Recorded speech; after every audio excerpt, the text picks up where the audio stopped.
Seja muito bem-vindo, seja muito bem-vinda. Eu sou a Lara Sellen, advogada consultora sobre gestão legal, planejamento estratégico e sociedade de advogados há 25 anos e autora de 20 livros sobre gestão de escritórios.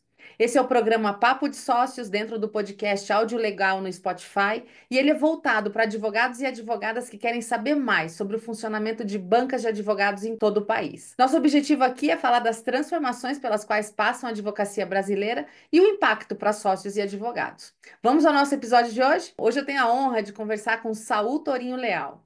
Ele é pós-doutor em Direito Constitucional pela Humboldt, em Berlim, na Alemanha, tendo sido orientado pelo professor Dieter Green. Ele defendeu na PUC de São Paulo a tese de doutorado Direito à Felicidade, que tem sido utilizada pelo STF na concretização de direitos fundamentais. Ele foi assessor estrangeiro na Corte Constitucional da África do Sul e da vice-presidência da Suprema Corte de Israel. É autor de inúmeros livros e artigos e há quase 20 anos participa da construção de precedentes nas cortes superiores, do Supremo Tribunal Federal e outros órgãos, como o Conselho Nacional de Justiça. Eu já quero agradecer a presença dele aqui no nosso podcast e estou ansiosa para saber a visão que ele tem sobre a advocacia, sobre o seu escritório Torinho Leal Drummond de Andrade Advocacia e o futuro da sociedade de advogados.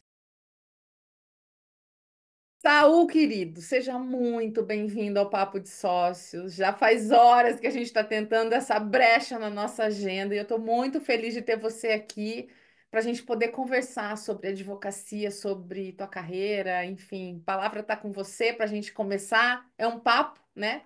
Então, seja sempre muito bem-vindo, a casa é tua. Muito obrigado, queridíssima amiga Lara. É um privilégio estar na sua companhia, ter aceitado esse convite.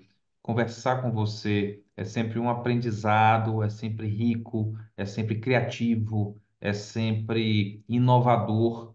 E acho que agora nós já tínhamos tido outras conversas, mas sob essa batuta, papo de sócios.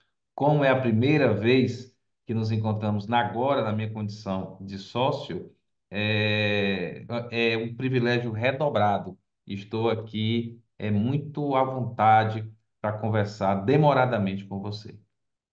Não, e a gente, como você falou, a gente já teve vários episódios, né? Porque como a gente se conhece há muitos anos, claro que as coisas vão evoluindo, vão mudando, a gente vai tendo novos desafios, cada desafio apresentam-se novas questões para a gente poder Sim. tomar decisão, e é sempre complexo isso, né? Algumas coisas pela primeira vez, a gente dá uma insegurança, mas a gente vai fazendo. Então vai ser muito legal a gente, nesse momento, 2025, conversar sobre todos esses assuntos. E eu sempre gosto de começar, como, claro, você é uma pessoa que muita gente conhece, mas pode ser que alguém que está nos assistindo, que está nos ouvindo, né? Porque esse papo de sócios vai para o Spotify, vai para o YouTube. Talvez não. E quando vê o Saul ali, né, nas suas sustentações orais, seu brilhantismo, que eu sei que você arrasa nos tribunais, é, e eu fico sempre com aquela curiosidade assim, né? Eu, aquela coisa da professora. Como é que foi o Saul estagiário? Como é que foi? Volta um pouquinho, né? Alguns poucos anos para trás. Me conta aí, como é que foi o início, tuas decisões, né? Você tem várias decisões importantes na tua carreira, que vão levando a outras, que vão levando a outras, né? Como é que foi isso? Clara, eu tive sempre, e o estágio foi o maior laboratório desse tipo de postura, eu sempre tive um grande orgulho da minha condição de empregado. Estou falando isso porque, antes da abertura do meu escritório, que é uma abertura recente, nas três casas em que estive depois da formatura, Pátria, Pinheiro Neto e Ares Brito, era essa a função que eu ocupava. E mesmo no estágio, que é o ponto de partida, é o começo de tudo, eu já tinha essa postura. Então, eu estagiei no escritório de advocacia no estado do Piauí, que lá era o correspondente do Pinheiro Neto, daí é que vem a primeira ligação com essa grande banca.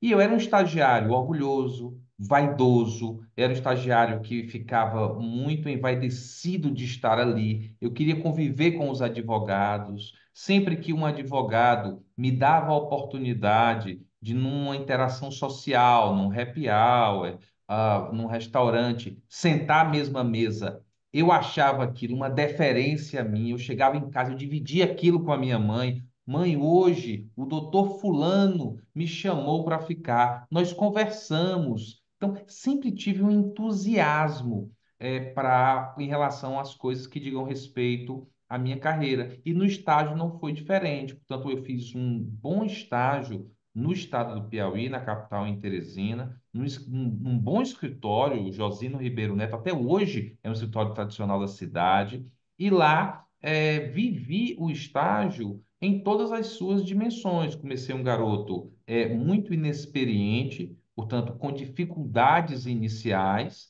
mas que vai pouco a pouco tendo, de um lado, um chefe que sabe gerir. O meu chefe era professor da universidade de lá, Sérgio Honório, então ele tinha uma postura de mentor, ele tinha uma postura de professor, ele tinha uma postura de quem está recebendo um jovem e que, dependendo da maneira que seja recebido, ele pode tomar gosto, ele pode se desenvolver, e foi isso que aconteceu. E durante esse estágio, eu percorri as muitas etapas que hoje compõem, seguem compondo a minha carreira. Foi a primeira vez em que me deixaram falar numa audiência, num caso de baixa complexidade, num juizado especial, mas que para mim era o grande desafio daquela fase, era o grande desafio daquele momento. Foi a primeira vez que eu vi adrenalina antes de uma exposição oral, foi a primeira vez que eu me coloquei perante uma autoridade, que mesmo sendo um conciliador, portanto, não um juiz de direito, era para mim a maior autoridade para quem eu já tinha me colocado a partir de um caso concreto. Portanto, eu fui muito feliz no meu estágio, tive um estágio que me deu a oportunidade de redigir, que me deu a oportunidade de fazer interação com varas ou gabinetes, e que não poderia ter sido o melhor ponto de partida para a minha carreira. Não, muito legal, né? A gente voltar nessas primeiras vezes, né? E uma coisa que me vem em mente, assim, porque você é um orador por natureza, né? Você domina muito bem essa habilidade.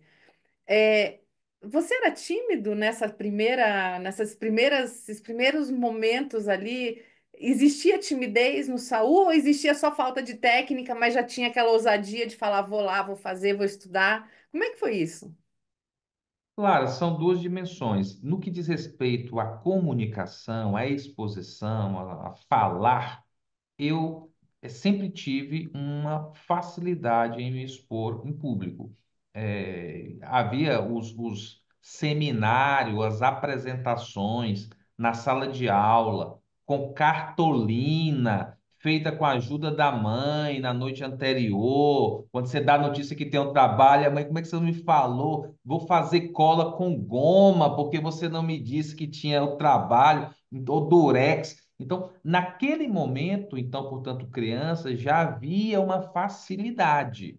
Mas, mesmo com uma facilidade, isso não exime a necessidade de aperfeiçoamento permanente, constante, e não exime alguma timidez, dependendo do ambiente onde você está, dependendo de como as pessoas te observam, dependendo de quão à vontade você está. Então, nesse primeiro momento, eu acho que mais um elemento que me acompanha até hoje, ele foi revelado. Sempre que eu entro num novo lugar, que eu entro num novo ambiente, tem gente que entra em novos ambientes e a maneira dela se colocar é ela falar o máximo que ela consegue, se colocar como prestativa o máximo que ela consegue, se envolver nas atividades o máximo que ela consegue.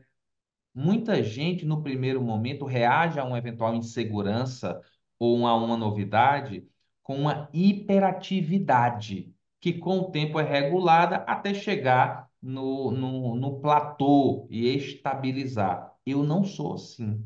Eu sou o contrário.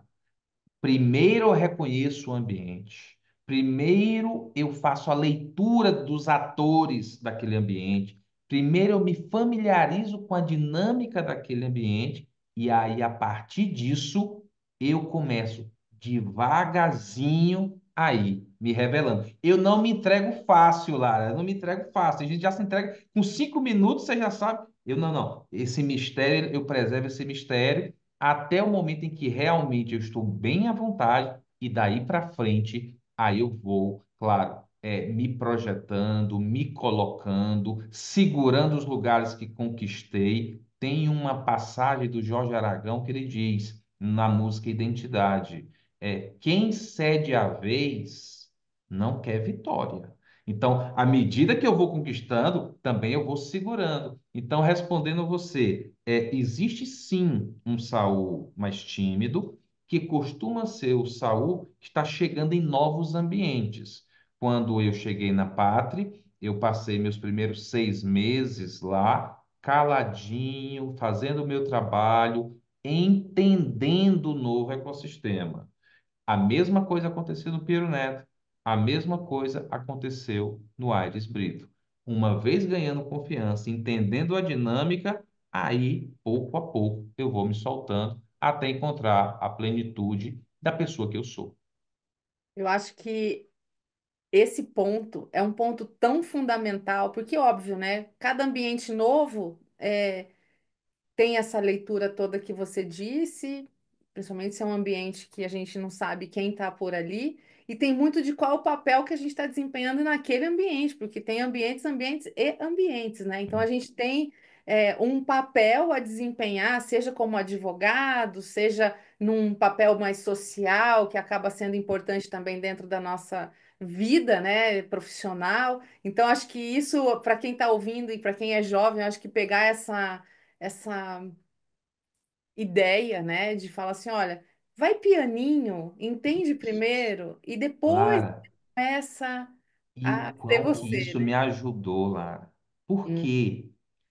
Porque à medida que você entra macio, você entra pianinho, você entra quietinho, o radar não te apanha ainda. Não é ameaçador, Você não é ameaçador, ninguém tá tão de olho em ti, não vai ter fogo amigo, não vai ter sabotagem. E ali você está preparando a base do que você se tornará. Então, para além de ser um elemento da minha natureza, assim, abonando o que você acabou de falar, é também um elemento estratégico. com certeza, com certeza. Tem, o Sun Tzu já falava, né? Conhece teu inimigo primeiro. Então, esse treino de observação, né? De fazer uma leitura humana, e isso a gente vai trazendo para cá, para o hoje, não só para cliente, mas para um tribunal, que é uma luta, né? Que você precisa travar ali de uma maneira muito sábia, porque você tem que fazer seu papel, você tem que ser estratégico, você tem que entender a leitura corporal, muitas vezes, que está acontecendo ali, e Hum, isso é fruto realmente de muita observação. E hoje, você com o teu escritório, vai acontecer a mesma coisa quando a gente estiver falando sobre equipe, né? Porque, sim. mas eu quero falar do escritório depois, ainda tem coisa para te Perfeito, perguntar. perfeito. Bom, hoje você está aí sócio do seu escritório acabou de fazer um ano, né? Uma festa belíssima, né? E eu acho que é muito legal essa celebração, né? De falar assim, que vitória a gente tá aqui, um ano de escritório, que bacana. E olhar para trás e falar assim, estamos diferentes de um ano atrás, estaremos diferentes daqui a um ano.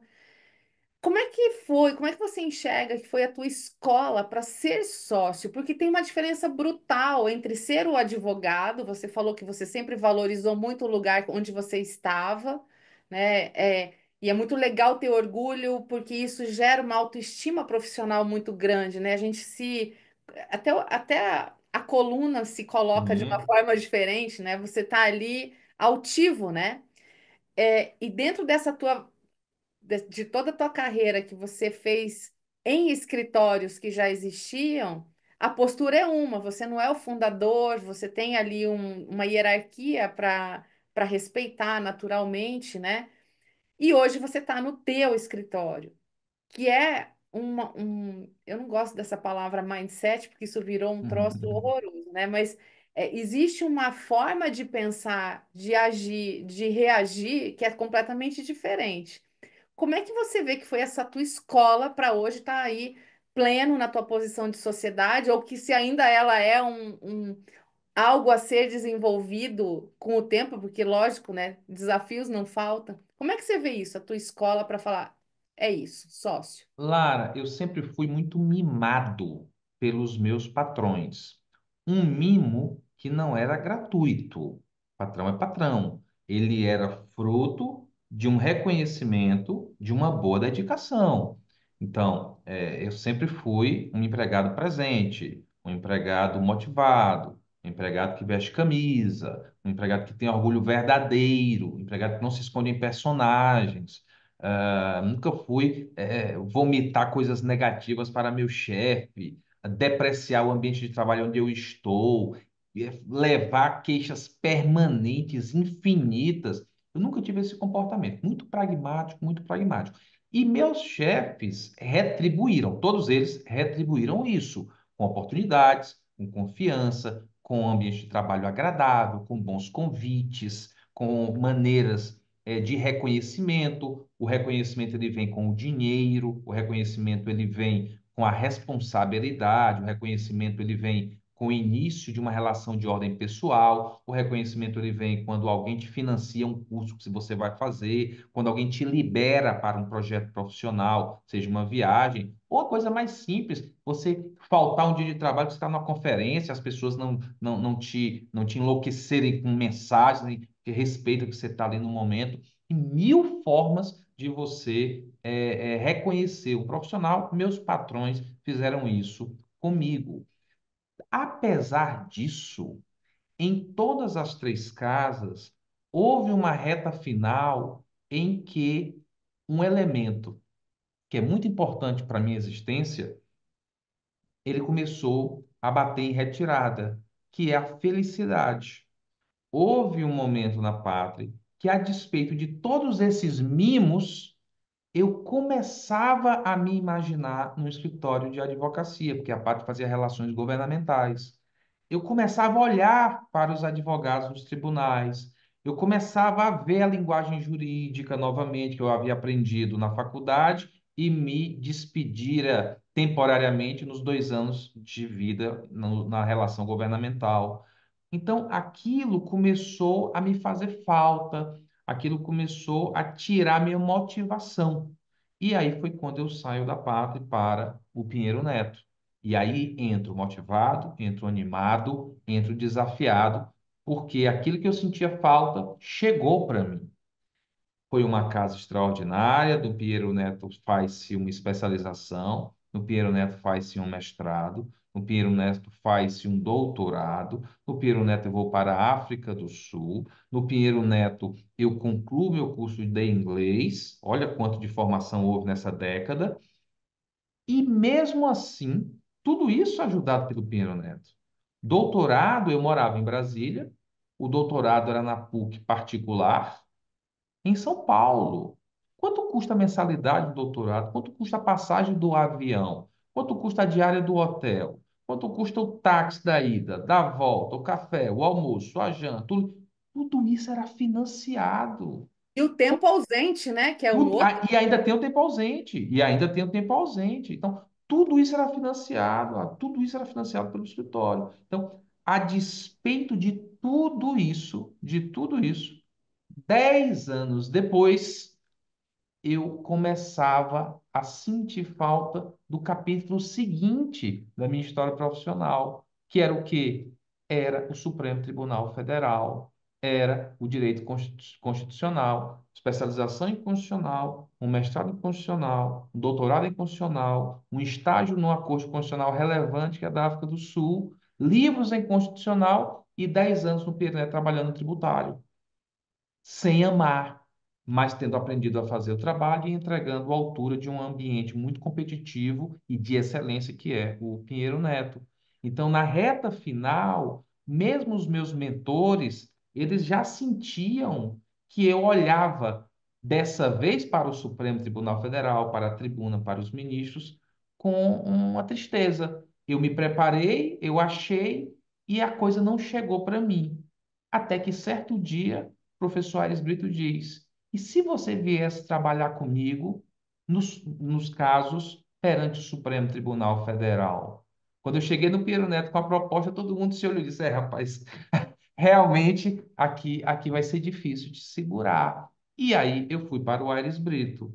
No Aires Brito foram 7 anos, 7 anos nos quais eu vou para Israel, 7 anos nos quais eu faço um pós-doutorado na Alemanha, uma presença muito grande no Supremo, uma presença muito grande na tribuna do Supremo, um mentor da envergadura do professor Carlos Aires Brito, que para além do jurista é o ser humano, é o ser humano. E aí, na reta final, estou concluindo, acontece a última, vamos dizer assim, o último giro dessa chave permanente. Eu já vinha começando a sentir falta de algumas habilidades que esses 19 anos não tinham me dado. Eu nunca tinha negociado contrato de honorários. Eu nunca tinha montado uma campanha de aniversário de um ano de um escritório. Eu nunca tinha orçado. Eu sei que vai parecer irrelevante, mas você, Lara, que lidera líderes nessa parte de escritório de advocacia, vai saber o que eu estou falando. Eu nunca tinha orçado cápsulas de café.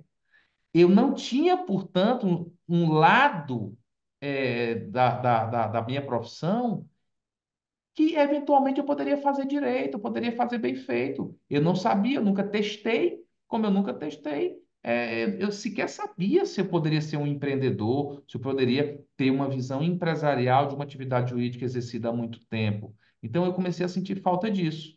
É quando a jornada se encerra e o nosso escritório é aberto. É, a vida ela é feita de capítulos, né?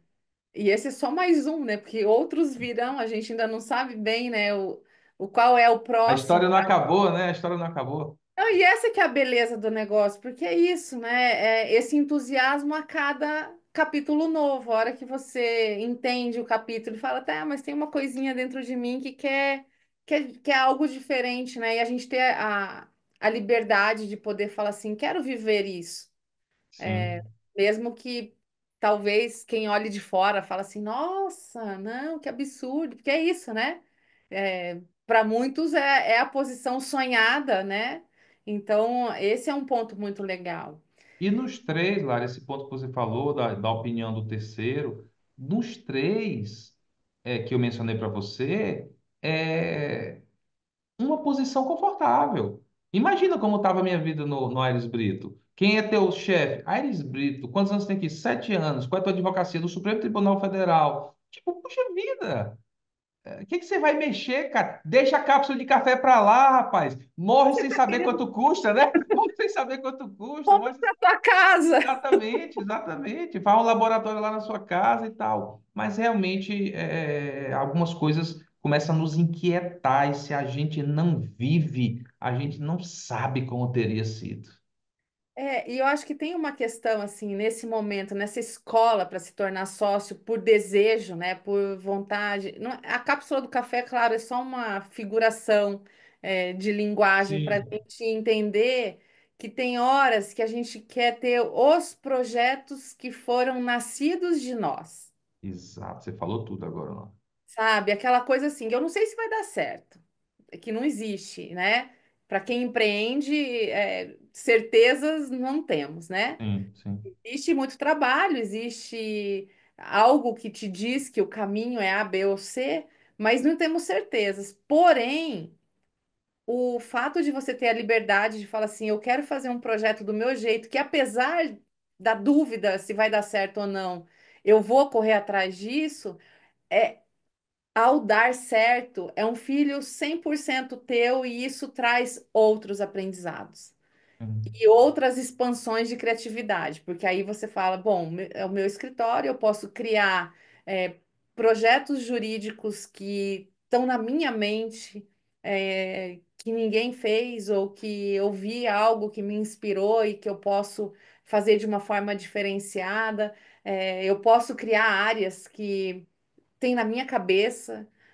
Para atender uma determinada necessidade de um determinado cliente que também então, essas liberdades de falar, vou montar minha equipe do meu jeito, quem eu gostaria de ter comigo, características, perfis, capacidade técnica, etc. Que escritório eu estou formando, né? Então, é um filho teu, né? Teu, da Rebeca, né? Porque ela tá junto com você nesse projeto incrível, e você vai me falar sobre isso também. E com essa liberdade. Então, eu acho que quem empreende sente falta disso, né? Quem gosta de estar à frente. Fala assim: olha, eu vou testar aqui várias ideias, né? E são elas que eu quero ver Sim, realizadas, né? E vou aprender com aquelas que deram errado, porque é isso, né? Corrigir rápido, o aprender com cada movimento, né? Hoje, como é que está o escritório? Como é que está a tua agenda? Como é que é a agenda de quem tem que ter vários chapéus, né? Hoje você tem vários chapéus. Tem o chapéu de sócio, o chapéu de advogado, o chapéu do financeiro que vai aprovar as cápsulas e outras coisas também que vão sim, acontecer, de quem tem que demitir eventualmente sim. em alguém. Como é que é essa agenda? Como é que você se organiza? Claro, antes de entrar na agenda, uma breve explicação que vai tornar mais fácil a gente entender a agenda. Eu aqui narrei para você todos os meus ciclos, e esses ciclos envolveram três momentos distintos no exterior: África do Sul, Israel e Alemanha. A Rebeca, nós somos casados há muito tempo, então ela já estava comigo em todos esses ciclos. E é uma colega advogada, uma advogada de bons escritórios. Então, quando eu começo a namorar com a Rebeca, Rebeca com 20 e poucos anos, poucos mesmo, tipo 23, Rebeca trabalhava no Bichara. E aí, com a minha ida para a África do Sul, uma coisa unilateral, olha, eu vou e você vai e vamos. A Rebeca se desliga do Bichara. Posteriormente, isso se repete quando eu vou para Israel, já estava numa outra casa e também se desliga. E por último, a da Alemanha. Quando acontece a da Alemanha, aí a Rebeca diz: olha, vamos ter pela primeira vez em mais de 10 anos juntos uma conversa séria. Eu tinha 20 e poucos anos, trabalhava no escritório que eu adorava. Meu pai tinha acabado de me dar um carro. Eu tinha 23 anos de idade, tinha um cartão de visita. Eu tinha uma vaga num prédio corporativo. Eu tinha um e-mail com a minha assinatura. Eu tinha a vida dos sonhos. Eu estava orgulhosa daquilo. Entrei no escritório, me deram uma mochila com o nome do escritório, me deram uma garrafa com o nome do escritório. Disseram que no final do ano teria uma festa e eu fui. Eu tinha 20 e poucos anos, aquilo ali era a minha Disneylândia profissional, eu era completo, eu era feliz. E houve uma interrupção prematura. Quando eu volto, já tinha outra pessoa no meu lugar. As minhas iguais andaram um degrau no jogo, eu fiquei para trás. Isso depois se repete em Israel, e agora você está me dizendo que vai se repetir na Alemanha. Então, eu vou, tá tudo bem, eu vou para a Alemanha, mas isso se encerra aqui. Quando nós voltarmos da Alemanha, eu vou abrir o meu escritório e nós vamos parar com essa vida muito em trânsito. A gente morava em flat, então tinha uma vida assim, não tinha carro, uma vida realmente montada para ser em trânsito. Então, vamos mudar essa nossa dinâmica como casal. Então, quando eu volto da Alemanha, a Rebeca, ela já abre o escritório. E aí, eu começo a ver a Rebeca tentando colocar de pé um escritório, sozinha, sem a minha ajuda, sem a minha contribuição, sem estrutura, e ali me pareceu muito errado tudo aquilo, me pareceu muito errado tudo aquilo, porque afinal de contas eu acabei de contar aqui 19 anos de trajetória com uma pessoa que foi gradualmente se sacrificando, e nós sabemos como é a dinâmica, não raramente unilateralmente. Eu já falei, tipo assim, olha, nós vamos. Isso pessoa talvez não queira ir, a pessoa talvez não queira, mas vai por amor, vai ali para manter a relação e tal. Então, a partir daquilo, daí a gente começa a conversar e num dado momento vem. E se nós abríssemos o nosso escritório? Se depois dessa história, a conclusão dela fosse nós dois juntos. Isso não foi simples, porque nós éramos um casal aquela oportunidade já muito unido, casamento muito bom. Então nós tínhamos medo de você inserir um novo elemento no ecossistema que estava funcionando, que é a vida profissional, agora vão ser sócios, Isso trazia atritos na nossa rotina, isso trazia estresse na nossa relação, atrapalhar a relação que tínhamos. Eu peguei um avião, fui a São Paulo, conversei com o professor Paulo Aires Barreto, cuja esposa é uma sócia do seu escritório, ambos grandes tributaristas brasileiros, e fiz a pergunta. Ele me respondeu: olha só, essa questão de trabalhar com a esposa se o casamento for mais ou menos, é, a chance de dar errado é muito grande, porque de fato vai intensificar a irritação, o estresse e a antipatia. Mas se o casamento for forte, for bem forte, Saul, eu acho que pode até fortalecer a relação conjugal. Eu voltei com a decisão tomada e decidimos abrir o nosso escritório. Tourinho Leal, meu nome, Drummond de Andrade, o nome da Rebeca. Dia 29 de janeiro, abriu a porta desse escritório, eu e ela, não havia De ninguém ainda. 24, Não, 29 de janeiro. de 29 de 2024, janeiro. de Ah, desculpe, sim, de 2024. 2024. De 2024. De 2024. Abriu a porta, eu e Rebeca, não tinha ninguém ainda. E nesse escritório, no dia 29 de janeiro de 2024, apenas eu e Rebeca, ninguém mais. Eu faço questão de repetir isso por onde eu passo lá. Não havia um único processo. Não havia um único cliente. Nada, nada, nada, nada, nada, nada, nada, coisa nenhuma. Pra você ter uma ideia, é, eu vinha há 19 anos tendo a vida sobre a qual nós conversamos, e certo dia não tinha o que fazer. Não tinha o que fazer. A mensagem do WhatsApp que eu mandei para as pessoas avisando que eu tinha aberto o escritório ficaram sem resposta. Não havia mais um e-mail corporativo que alimentava a minha rotina. Não tinha nada, absolutamente nada, que gerou uma ansiedade muito grande. Eu saí da sala às 11 horas, onde nós estamos conversando, fui na sala de reunião, coloquei uma cápsula de café na cafeteira, fechei. Quando apertei o botão, nada aconteceu. Olhei para baixo, a tomada estava fora do plug, estava desligada a cafeteira. Me abaixei, tentei enfiar com toda a força, não entrou, não tinha ramal no escritório. Telefonei do WhatsApp para a Rebeca, que fica numa outra sala. Olha, amor, eu tô apertando aqui o negócio de todo jeito e não tá saindo café. A tomada tá fora. Ela disse, é porque tem algumas cafeteiras que a amperagem é diferente da casa e aí precisa de um adaptador. Aí eu reagi mecanicamente. Ué, e cadê o adaptador? Aí a Rebeca parou e disse, amigo, acabou isso? Acabou. Você vai pegar um papel, vai escrever comprar adaptador. E na hora do almoço você vai no supermercado e compra o adaptador. Se você não botar o adaptador, não chega. Aí, ali foi a primeira das muitas fichas que ainda cairiam sobre essa transição sobre a qual nós estamos conversando. O Saul acabou, aquele Saul lá com tudo pronto, com tudo montado, com tudo certinho. Tem que entrar em campo um novo Saul. E quando eu estava desligando o telefone, eu disse, não, tudo bem, tá bom, tá certo. Eu vou anotar aqui na hora do almoço, eu vou aqui no Carrefour, que fica do lado do escritório. Aí a Rebeca disse: não, não, não, peraí.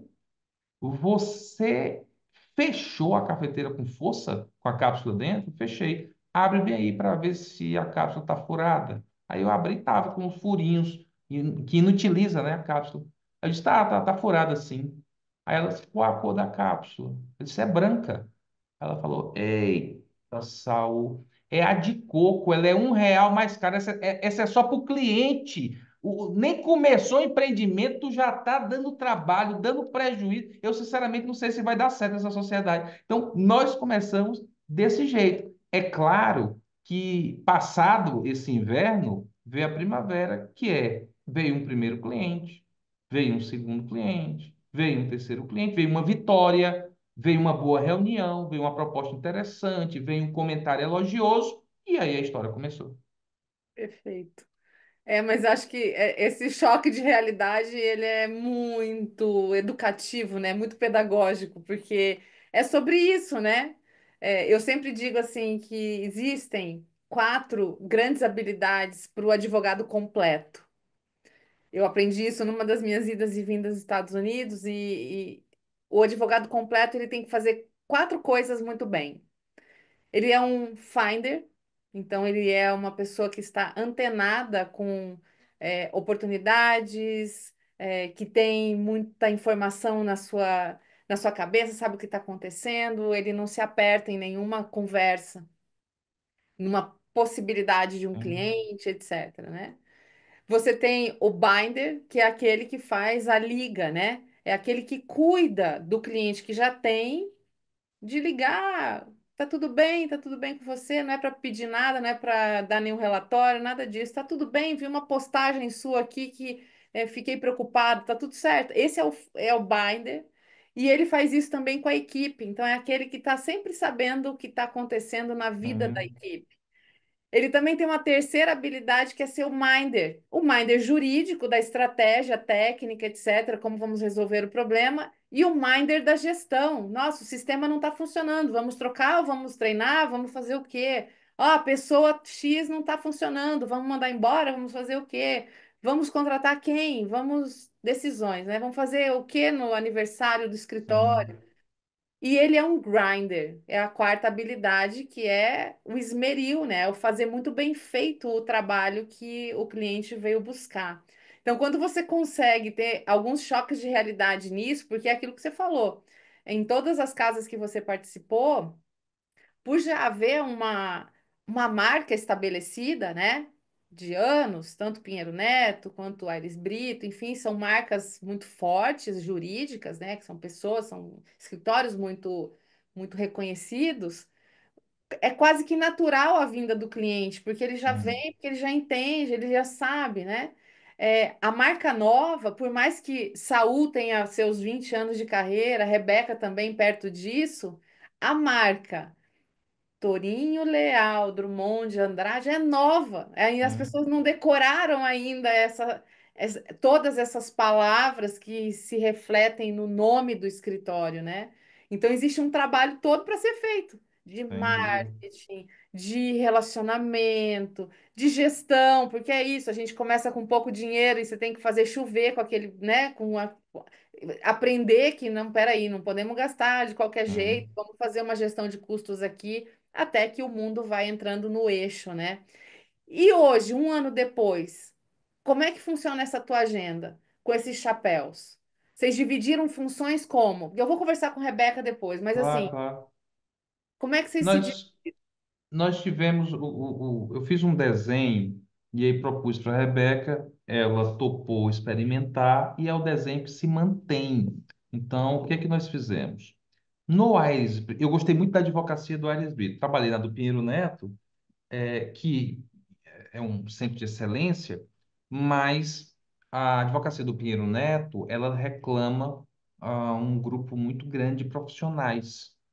A do Aires Brito, apesar do escritório hoje lá não ser mais tão pequeno, escritório que tem um número razoável de profissionais, mas eu gostava mais da advocacia do Aires Brito. Tinha menos processos, não poucos, mas sem sombra de dúvida menos, e você tinha condição de fazer ótimo trabalho, porque não havia um volume extenuante. As reuniões, elas eram reuniões mais profundas, a análise era mais profunda, as iniciativas eram transversais.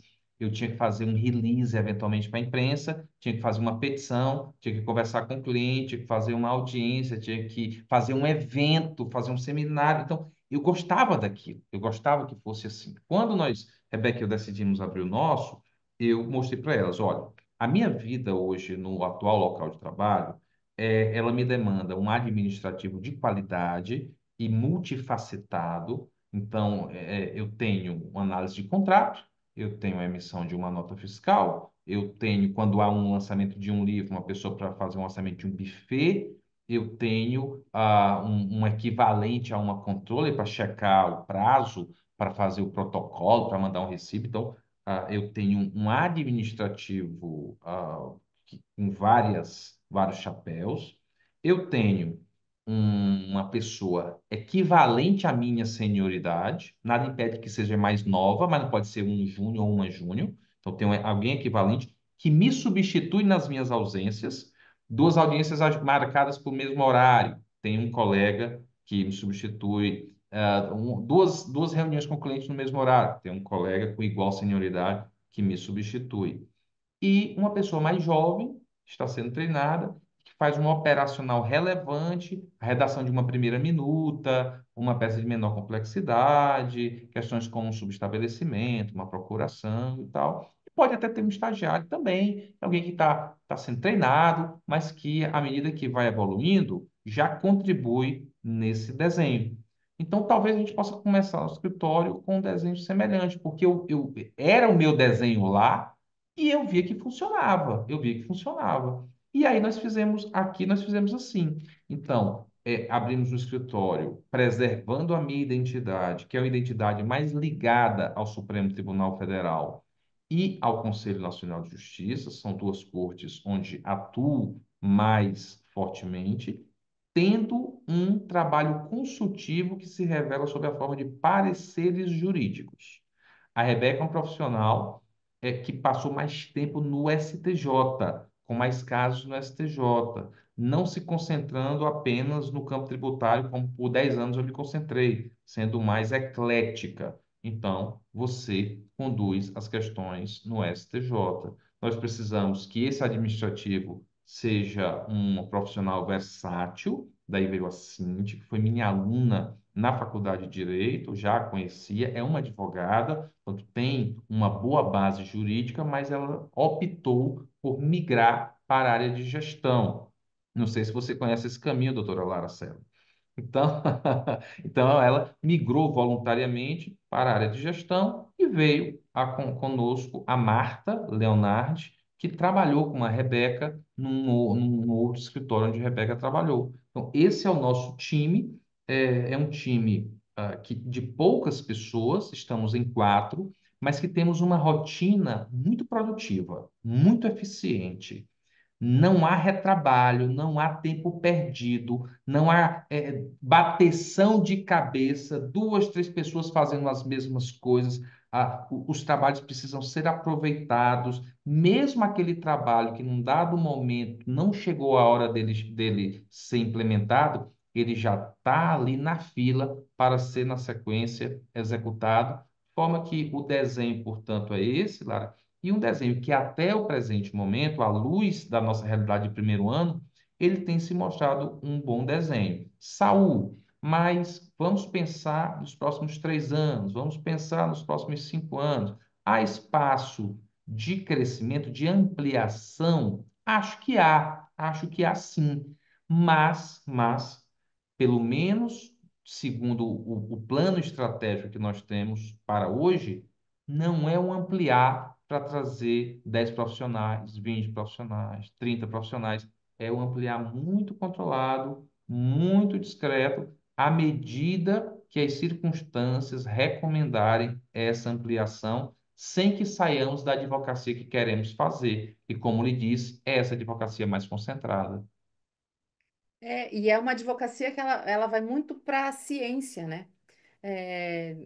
Porque é uma advocacia mais complexa, ela envolve muitos elementos e é uma advocacia de ciência, é uma advocacia Sim, onde você tem que ser muito inovador muitas vezes na sim, tese, você tem que ter uma cabeça que consegue pensar, que para mim é o que caracteriza o professor Aires, né? Eu tive a sim, honra de trabalhar no escritório dele e realmente, assim, é, são muitas ciências num domínio alto, elevado de conhecimento, que faz ser possível as grandes ideias, onde você mistura tecnologia com direito, com sim, direitos humanos, e isso vira algo que é único, né? Então, de fato, acaba sendo uma característica muito mais para uma boutique altamente especializada e o cuidado para não perder a essência, né? Porque isso não é sim, crescer por crescer, ninguém é obrigado a crescer. Eu falo, gente, sim, isso depende do modelo de negócios, né? Ter essa clareza, ela é fundamental para você falar, olha, daqui até 10 anos eu consigo enxergar para onde vamos, né? Quem vale a pena trazer para dentro, quem vale a pena trazer não só como equipe, mas como cliente também, a gente ter essa condição de alguns clientes não são para nós, ter essa clareza sim, e tá tudo bem, né? Então, assim, essa visão, ela é muito importante, né? E você já me respondeu, você colocou uma gestora para te ajudar, né? O que é sim, muito facilitador de muitos aspectos. É um escritório pequeno, a complexidade de gestão não é tão grande. sim. Vamos seguir o baile para ver o que que acontece, né? Mas Sim, exatamente. E interessante, porque como nós estamos conversando aqui na aurora do primeiro ano, acabamos de completar um aninho, há muitos aprendizados recíprocos. Portanto, nós temos uma profissional que é qualificada, que é eclética, que é dinâmica, mas que ao longo desse um ano também precisou aprender, também precisou, promover adaptações, também precisou se familiarizar. No nosso caso é igual. Eu entro no escritório com 19 anos de formado. Poxa, tinha uma história e passei 19 anos fazendo a mesma atividade, advocacia contenciosa. Mas eu também precisei me adaptar, eu também precisei mudar. Então, a equipe que nós temos, a Rebeca, não é diferente. Eu me lembro que a Rebeca, nós tivemos aqui 2 meses com a Rebeca com uma postura muito discreta nas reuniões, nas colocações, no grupo de trabalho.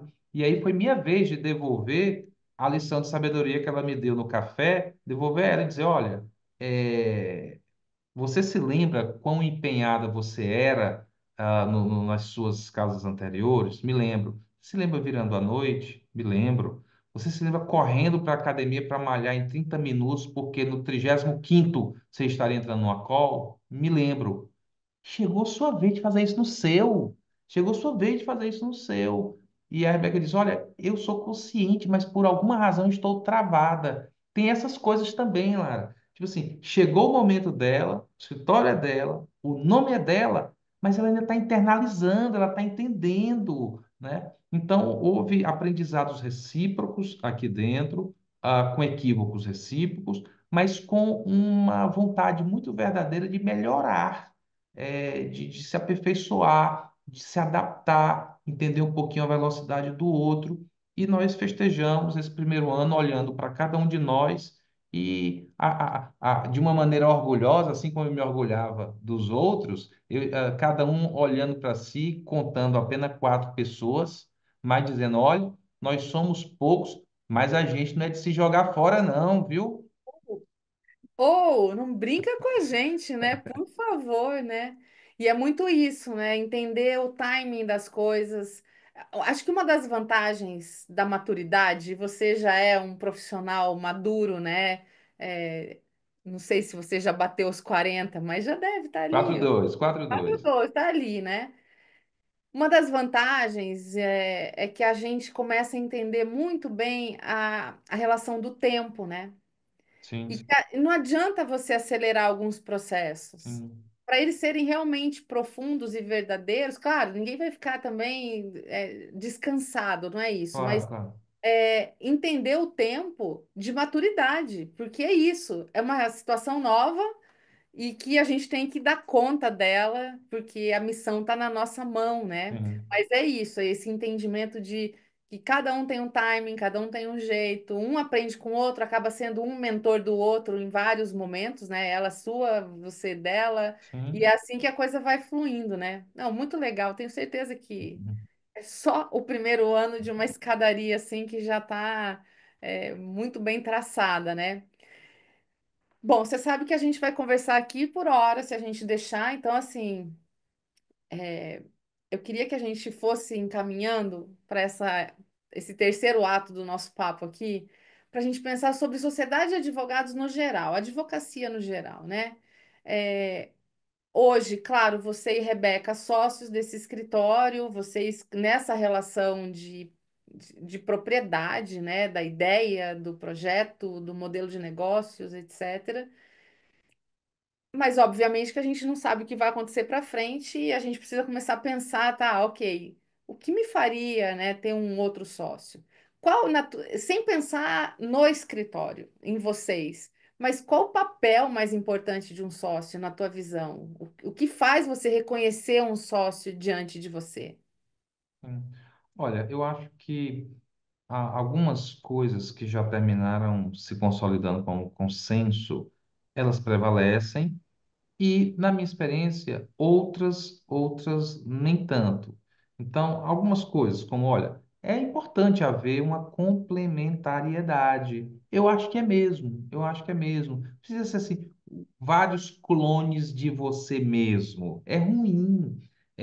Eu sempre digo aqui no escritório, eu digo, olha, É preciso que haja aqui dentro uma espécie de checks and balances internos.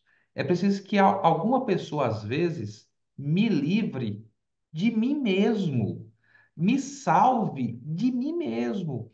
Eu posso ter um tipo de paixão por uma dada ideia, é que se ninguém eventualmente chegar e fizer um contraponto, aquilo vai ser um mico. Eu fiquei tão apaixonado, tão cego e tão senhor de mim, sem ter pessoas para dizer. Vamos conversar de novo, vamos ver novamente. É que isso terminou colocando a organização em risco, ou colocando ela numa situação que ela não precisava estar colocada.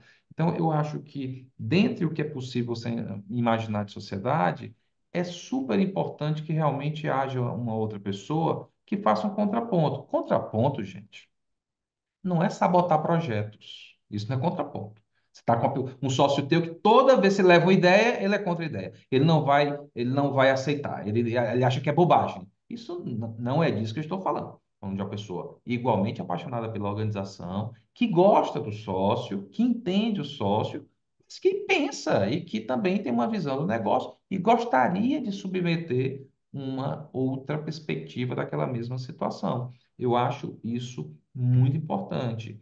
Uma outra questão, Lara, que às vezes você talvez, e isso eu estou falando intuitivamente, não é uma consultoria que me trouxe isso, não foi um estudo aprofundado, não foi um curso, isso aqui eu estou falando intuitivamente, é, eu sou consciente, e cada vez mais na condição agora de sócio administrador de um escritório, eu sou consciente, que sem o cliente, sobra nada para a gente realizar nossos sonhos. Nós temos vários sonhos, são ótimos sonhos, são sonhos quando forem executados, inspirarão outras pessoas, mas quem pavimenta isso é o cliente. Eu compreendo isso, eu vivo isso, eu sinto isso na pele. Por outro lado, eu teria um exame criterioso com ingresso numa sociedade que tem alguma filosofia, que tem algum princípio, pelo mero fato de você antever que aquela pessoa traria dinheiro para a sociedade. Porque às vezes ela traz, de fato, dinheiro, mas traz desarmonia.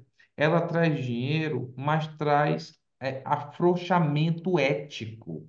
Ela traz dinheiro, mas traz uma nova cultura corporativa em tudo diferente da sua. Então, se eu pudesse dividir com você dois elementos, é importante ter um contraponto, é importante ter uma pessoa que lança um olhar diferente no negócio, que não seja um olhar meramente sabotador. Por outro lado, apesar das sociedades precisarem de um lastro financeiro para colocar de pé todas as suas políticas, não foca na hora de trazer um sócio só o quão de dinheiro ele vai botar, porque às vezes ele bota de fato o dinheiro e tira todo o resto de valor que a sociedade tinha. O preço é muito caro.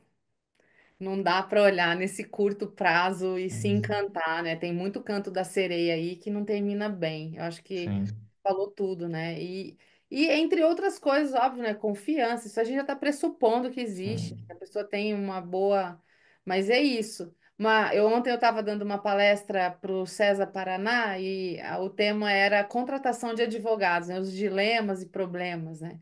E eu fechei falando do Golden Circle, do Simon Sinek. Não sei se você já viu é, essa teoria dele. Não, não. Imagina a essência do escritório, e a clareza que ela precisa ter. Isso vai servir para a tua equipe, vai servir para o futuro sócio, vai servir para o próprio teu cliente, né? Mas você ter o Golden Circle do teu escritório com três grandes elementos muito claros. Imagina uma cebola que eu tenho um núcleo da cebola que é o teu porquê, teu propósito. Por que que a gente faz o que a gente faz? Por que que a gente é relevante ou não, né? Alguém sentiria falta se a gente desaparecesse do mercado? Esse propósito, ele tem que estar muito claro, porque ele vai conectar pessoas que combinam com esse propósito, que gostam desse propósito, que querem um pouco aquele propósito para si. No miolinho ali da cebola vai ter o como. Como é que a gente faz a coisa acontecer? Quais são as características únicas que a gente tem? Porque somos CPFs únicos também, mentes sim, únicas, né? Como que a gente faz essa entrega? Por que nós e não o outro? sim, Na escolha, seja como equipe, seja como cliente, né? E na casca da cebola é que vai estar o que a gente faz. É um contencioso, é um consultivo, é na área de direito constitucional, tributário ou outra, etc. O que que a gente entrega? Parecer, reunião, processo? O que que a gente entrega? Essas três coisas juntas são o Golden Circle, o círculo de ouro do escritório que vai traduzir a essência para toda tomada de decisão que você for ter dali para frente, porque tudo que for contra o teu Golden Circle, você já fala assim, isso aqui tem uma chance de não dar certo. Se a gente não valoriza o dinheiro em primeiro lugar e chega alguém com valorizando isso, cada um valoriza o que quiser, todo mundo é livre para ser como for. sim, Mas talvez esse encontro não vai dar match, não vai ser uma coisa que vai poder a gente sonhar com o longo prazo dessa história. sim. Então, eu Muito acho que interessante, Lara. Não conhecia, muito interessante. E para eu você ver que o que você fala aqui comigo não é perdido, eu tomei a liberdade, enquanto você falava, olha, Finder, Binder, Minder, Grounder. E eu vou te mandar a capa do livro do Seneca, que é Mande, porque eu tô encantado com tudo isso. Comece pelo porquê. E todo mundo acha que isso, gente, para de perder tempo, a gente tem que ver os negócios, a gente tem que ver a quantidade de clientes. Mas você quer sustentabilidade? Você quer um escritório de 30, 40, 50 anos, segunda geração, etc. Ou você está com um tiro curto aí para trabalhar até 2030 só e depois você se aposenta Hum, e vai fazer qualquer coisa, né? Então, entender essas coisas no início do nascimento da ideia faz a gente evitar um monte de problemas, porque está tão claro o que você quer, está tão claro o que você quer das pessoas, tão claro o que você quer dos teus clientes que essa comunicação fica fluida, né? sim, E a gente não perde tempo, que eu acho que essa é a parte mais legal dessa exatamente. história, porque não temos tempo a perder, né? Sim. Não, enfim, é muito interessante. Eu sou apaixonada, você sabe disso, porque esse tipo de pensamento, né? Trazendo aí, né? Você trouxe um ponto aí desse sócio que pensa só em dinheiro e a gente tomar essa decisão não ser um caminho que talvez seja o mais legal. Eu queria aproveitar esse gancho. Na tua análise, você que é um professor, você acompanha muitos alunos, muita gente que está no início de carreira, não sei se você está dando aula ainda, se ainda está na docência, mas enfim, eu sei que você é a paixão dos seus alunos, que eu percebo, né? É uma relação muito legal, assim, de mentor mesmo, né? Que você vê de maior deficiência hoje? A gente tem uma questão geracional muito relevante hoje para prestar atenção. Quem está mais sênior acaba trazendo gente mais júnior para o escritório e são comunicações que estão ficando diferentes, né? Que você vê hoje em termos de deficiência nos profissionais que estão aí querendo um lugar ao sol, mas às vezes sem condições, né? O que você poderia apontar? Clara, eu entendo perfeitamente que cada geração ela tem um compromisso de levantar novas bandeiras, até porque no direito constitucional ele é todo assim. Cada nova geração há novas bandeiras, há novas pautas, há novas agendas, e essas pautas, bandeiras, agendas merecem ser ouvidas, ela merece a nossa atenção, e a gente, a partir disso, consegue construir novos arranjos que são saudáveis, que são bons, né? Eu não tenho nenhuma resistência em relação a isso. Às vezes eu conversar com meu pai e aí ele vai dizer, quando eu estudava, eu estava numa ótima escola, perto de casa e a pé, aí ele dizia, e dizia com exagero, não era assim, mas ele queria me comover. Porque quando eu estudava, eu tinha que atravessar um rio, pular por cima de um crocodilo, saltar um precipício, e era muito melhor. Vai. Primeiro que não era assim, não era exatamente assim. E segundo, que Crocodilo no Piauí não ia ter. imagina, exatamente, tipo assim, olha, é porque a sala tem ar-condicionado, aí o menino não vai render, ou porque a cadeira é mais confortável, aí o menino vai abandonar isso. É natural esse progresso. Se você acredita num progresso, você persevera por ele, é natural. Então, primeiro ponto é esse. Eu entendo, eu convivo. Mas é, a minha experiência, ela me persuade a achar que, a despeito de todas as agendas, o elemento central, definidor das pessoas com quem eu trabalhei, que foram bem-sucedidas, Lara, ele é praticamente o mesmo há séculos. Se ela gosta do que faz ou não gosta do que faz, se ela faz bem feito, se ela não faz bem feito, se ela é resiliente, se ela não é resiliente, se ela é perseverante, se ela não é perseverante, se ela estuda, se ela não estuda, se ela tem uma visão de longo prazo, se ela... É a mesma coisa. É claro que aqui dentro eu posso colocar, por favor, uma cultura de assédio, ela é tóxica para o ambiente de trabalho. Eu posso colocar, esse escritório, ele não fecha com o racismo, ele não fecha com assédio sexual. Eu posso colocar vários elementos que não são mais morais, hoje são jurídicos. Alguns são penais, são criminais. Claro, claro, claro. Mas, para além disso, no que diz respeito ao profissional, esses elementos que eu acabei de descrever para você são os elementos que fizeram todas as pessoas com quem eu tive a alegria de trabalhar serem bem-sucedidas ou não, no que diz respeito ao ambiente de trabalho. O que chega para mim hoje? Hoje chega para mim profissionais. Primeiro, chega o profissional, o jovem, que não gosta do que faz. Eu entendo você ter dúvidas quanto ao que você faz. Você ter dúvidas se você será um promotor ou um advogado, porque naquele semestre o estágio está muito ruim e você está com dúvida. A minha vida foi assim. Eu entendo isso. Agora, você está na dúvida entre ser um estagiário de direito, um acadêmico de medicina ou um digital influencer que mora em Floripa, amigo, você está perdido.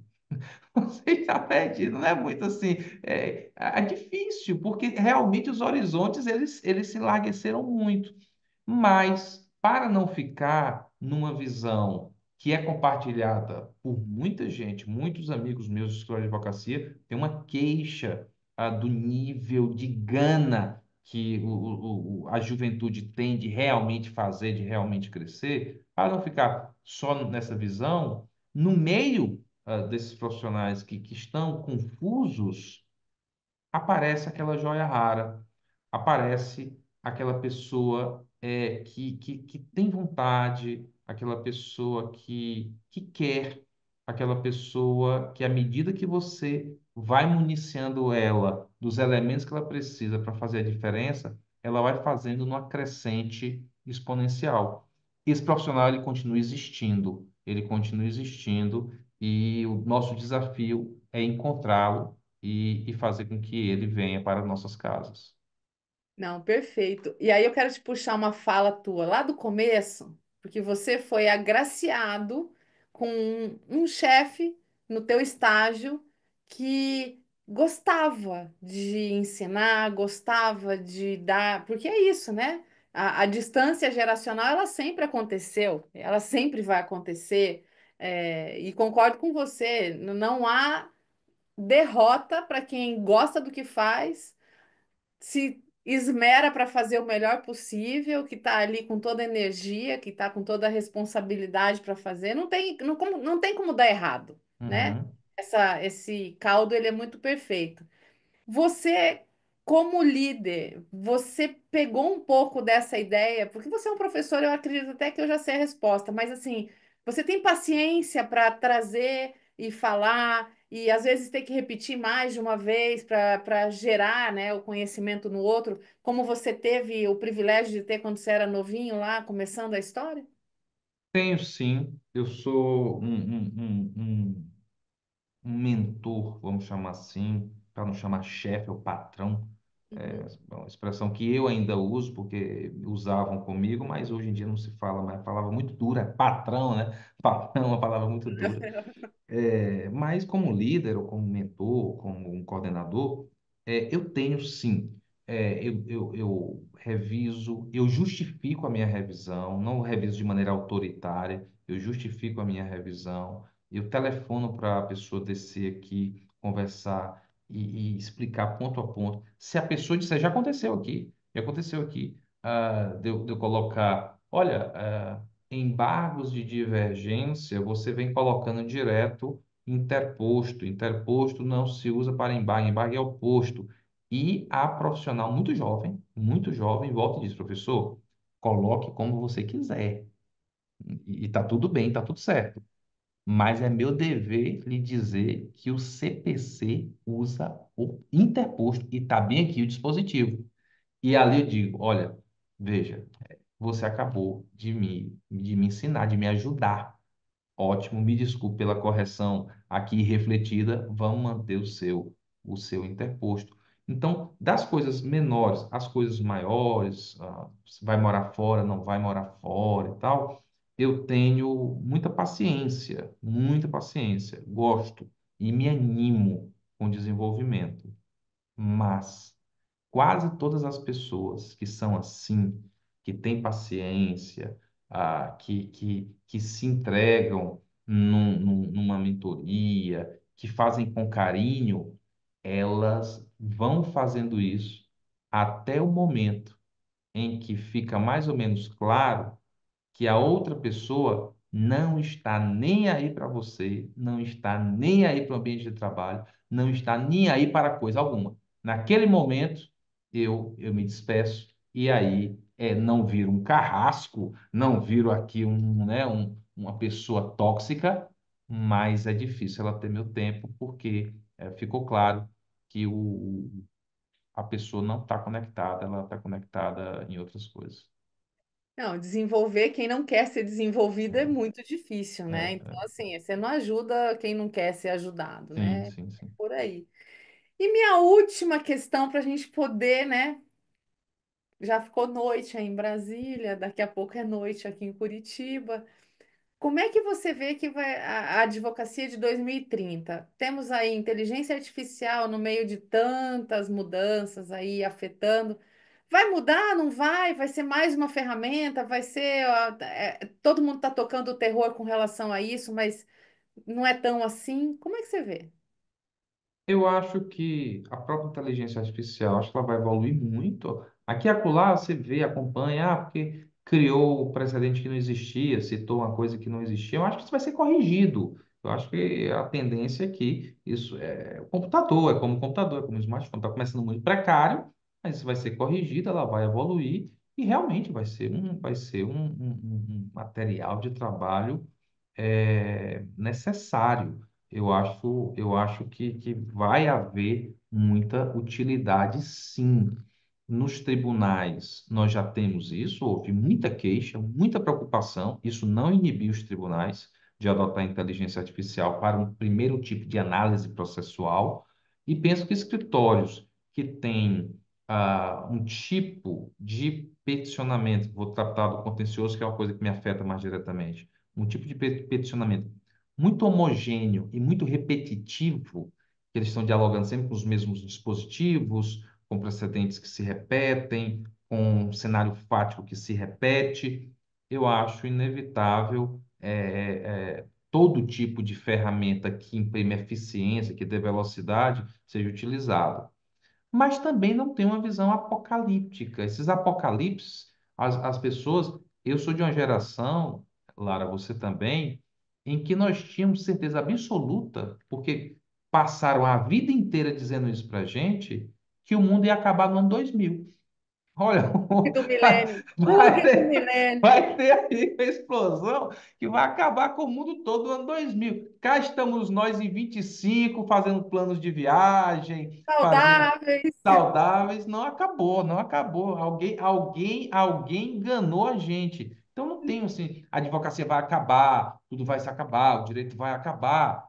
Eu não tenho essa visão apocalíptica. Eu acho que o tipo de advocacia que eu faço, o que eu falo para um julgador numa audiência, é, a construção que eu faço numa sustentação oral, que tipo de frase forte vai iniciar minha petição, ou se eu protocolo hoje, ou se eu protocolo amanhã. Se eu protocolo uma peça, se eu protocolo duas, tem uma essência tão humana na advocacia, tem uma essência tão ligada à intuição, tão ligada à originalidade, tão ligada à criatividade, que eu penso que por mais que as máquinas elas avancem, elas não engolirão esses elementos. Então, a minha aspiração para 2030 ou anos vindouros é de que haja máquinas que facilitam o meu trabalho e que, portanto, se eu estou precisando aqui, hoje acontece isso, às vezes eu estou precisando, eu queria uma citação que envolvesse Alzheimer.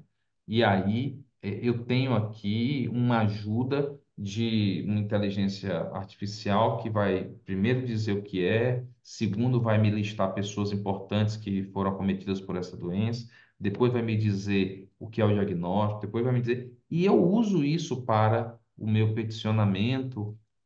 Isso é um exemplo que eu acho que é uma combinação que eu queria que fosse assim. Eu queria que homens, mulheres e máquinas trabalhassem juntos. Eu não queria um mundo absolutamente artesanal, onde não haja máquina alguma, só há você lá com os pergaminhos, e nem queria um mundo só das máquinas também, onde nosso papel fosse relevante. Ah, eu acho que você matou a pau com essa última resposta, porque é bem isso, né? As ferramentas sempre existiram. A gente sempre teve tecnologia, desde o Homem da Pedra lá, quando ele muda o jeito de bater na pedra Sim, com sim. pedra ou com madeira, isso é tecnologia, né? Então, assim, falar que, não, a tecnologia é um problema, vamos demonizá-la, porque é uma besteira, né? Negar toda a existência humana. Agora, óbvio, né? É uma ferramenta que está aí para ajudar. E agora tem que ter eu falo, né, que tem o peopleware atrás da máquina, né? Para saber fazer as perguntas certas, para ter essa Sim. sutileza, né? Entender que, obviamente, a máquina não vai me dar a melhor resposta sobre o momento de protocolar uma peça, se hoje ou amanhã cedo ou à tarde, porque aí é estratégia, aí é realmente uma leitura de outras variáveis que não tem nem como às vezes expressar. Você fala, olha, estou sentindo aqui que não é agora, vamos depois, né? Uhum. Mas é isso.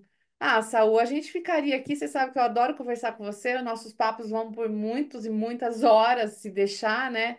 Eu quero te agradecer mais uma vez pelo teu tempo, a tua generosidade de estar aqui, te desejar um sucesso no escritório, que eu tenho certeza, assim, eu não tenho a menor dúvida que vocês vão colher muitos frutos para próximos capítulos cada vez melhores, cada vez mais felizes, né? E essa casa é tua. Quando você quiser vir bater papo, estamos juntos. Já há Muito muito tempo, obrigado. né? Já há muito tempo, já há muito tempo. Lara, muito obrigado. É, saiba que o convite para mim é um privilégio. Eu me sinto muito à vontade na sua presença pela relação pessoal que tem, mas essa relação pessoal, ela é sustentada além da empatia, da simpatia, da conexão, ela é sustentada pela admiração muito sincera pelo trabalho que você desenvolve já há muito tempo, pela seriedade com que você conduz a sua profissão. Eu tive a alegria de assistir a um lançamento absolutamente lotado de autoridades, pessoas importantes, num ambiente ilustríssimo de Brasília, o Banco Central, de uma obra sua que era abonada e segue sendo grandes juristas do país. Você é uma pessoa lembrada por entidades relevantes, como o Conselho Federal da OAB, nos seus maiores seminários, nas suas maiores conferências. Você presta serviço para os escritórios. Falo por um que eu trabalhei, Aires Brito, não é só esse, mas você é lembrada por escritórios importantes na capital do país, em Teresina, minha cidade natal, que mostra sua capacidade de prestar serviços distintos para bancas distintas. Então, muito obrigado pelo convite e eu faço muita questão de deixar registrado que não se trata apenas de um bem-querer no plano pessoal, há também muita merecida admiração no plano profissional pela sua trajetória.